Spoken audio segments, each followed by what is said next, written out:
Bu 1981-ci ilində işarəli Lincoln sentidir.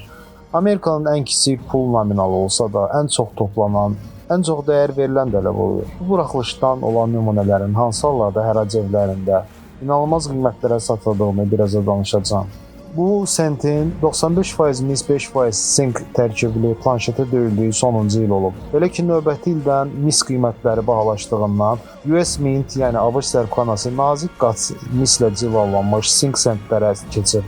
Əlimdə tutduğum bu sikkə dövriyyədə olmamış sentə oxşamır.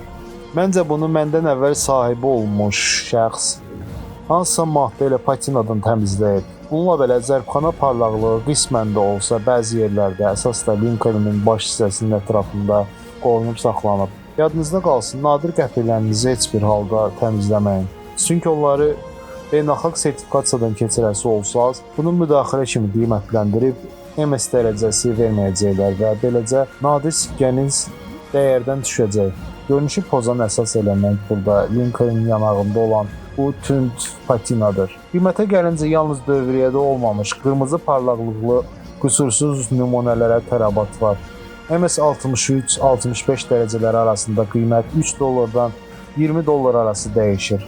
Ən bahalı nümunələr MS 67 və ondan yuxarı dərəcədə olanlardır. MS 67-nin qiyməti $99 başlayır. MS 67 üstə gəlirsə, belə olanlarda qiymət minlərlə dollar civarındadır. Məsələn, bu əsrarəngiz MS67 üstəgəl nümunəsi bu ilin aprel ayında Great Collection hərrac evində $8156 təxminən 13800 manata satılıb. Videonu bəyənməyi unutmayın.